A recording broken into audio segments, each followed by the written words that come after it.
Hi,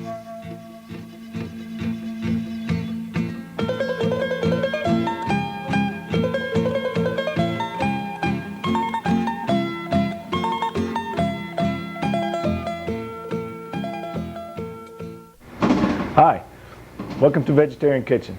My name's Arnie. Today I want to show you how to make some dishes that can be used for an accompaniment to a meal. Not necessarily main dishes, but what was the word they used to use? Side dishes. The old, remember rice-a-roni, San Francisco treat? That was a side dish. What I want to do is show you some things that, a couple of things from the Southwest, pozole, tamales, and some other things that we'll get to later. Anyway, I want to start first with pozole. This is what it looks like when you buy it in the store.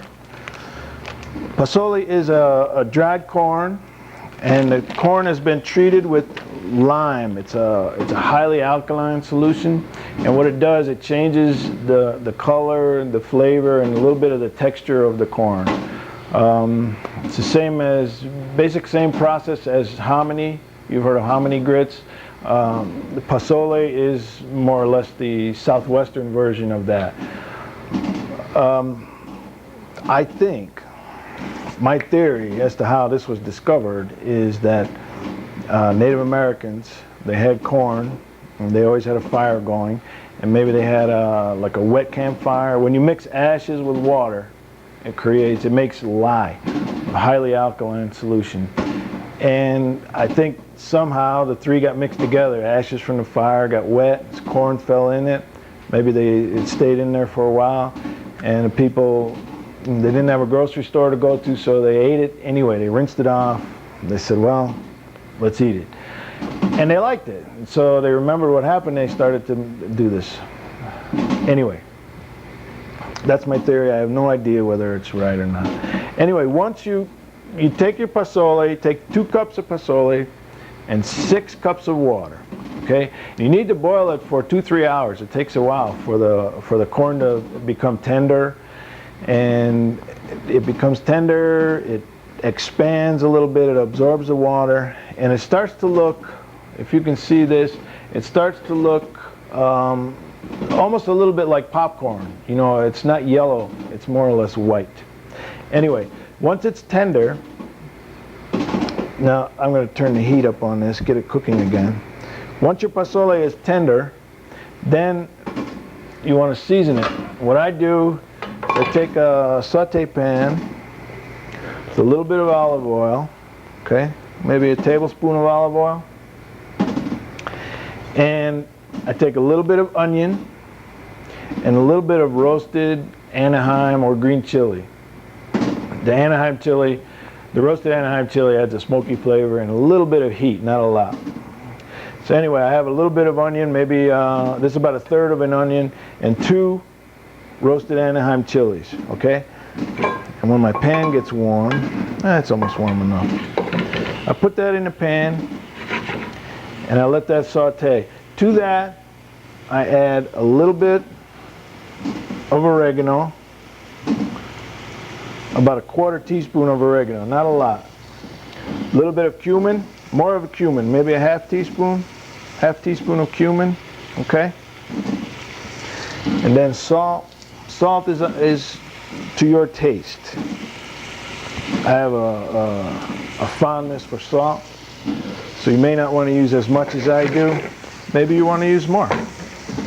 Okay, this is chili powder. It's not, you need to make a distinction. It's not the chili powder that you use to make the old chili con carne, you know, with the beans and the ground beef. This is dried chilies, just the peppers, dried red peppers, and it's been ground into a powder. This has no other seasonings in it, nothing else. It's just the dried chili pods. Okay, what this does, there's 2 kinds. There's a mild and then there's the hot. This is more mild. What this does, it adds color, a little bit of pepper flavor, and a little bit of heat. So I add a couple of teaspoons of that, okay? Now let this saute, turn up the heat a little bit. just let that cook a little bit. And when this is just when the onions start to get a little bit clear, add that to your pozole, okay?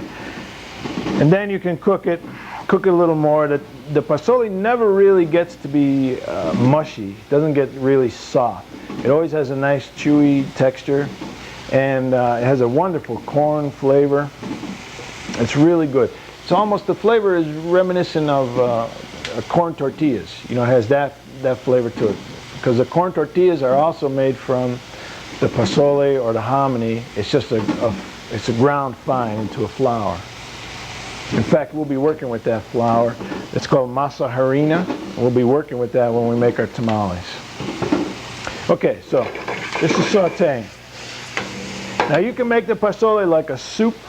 You can make it thin like a soup with a broth, or you can make it more like a stew. Or actually you can cook it, drain the water, and season it up and have it almost, I wouldn't serve it dry because it is kind of chewy, just maybe with a little bit of moisture, like a side dish. You have a lot of options with this.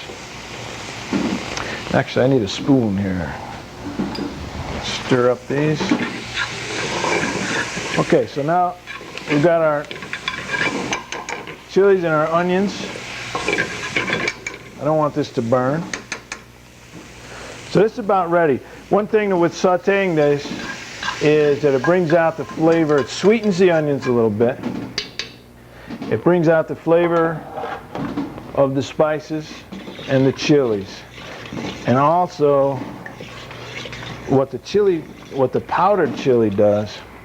Actually, why don't I move this over here? You can see this a little better, I think. I hope. See, what the powdered chili does, it gives it a nice orange color. And I love the color of this dish. So it brings out, you see a little bit of green in there, and the orange.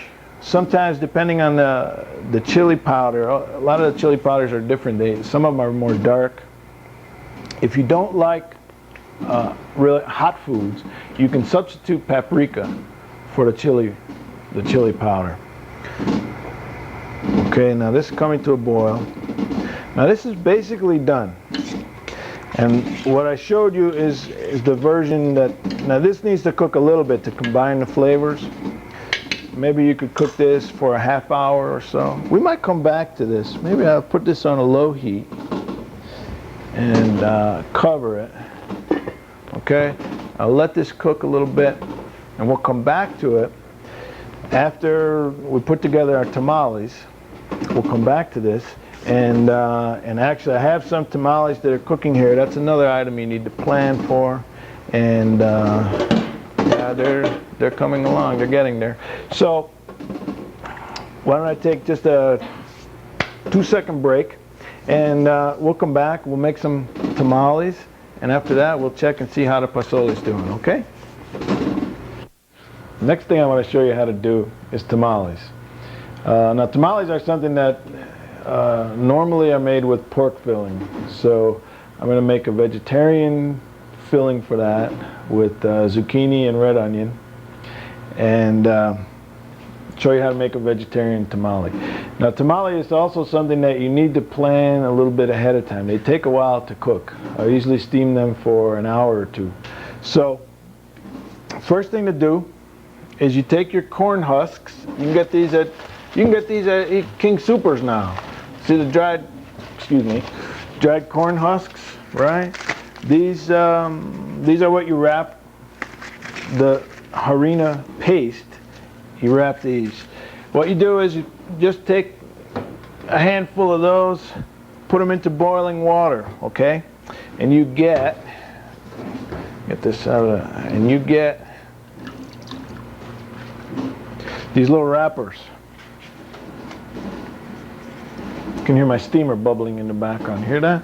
That's for another something else.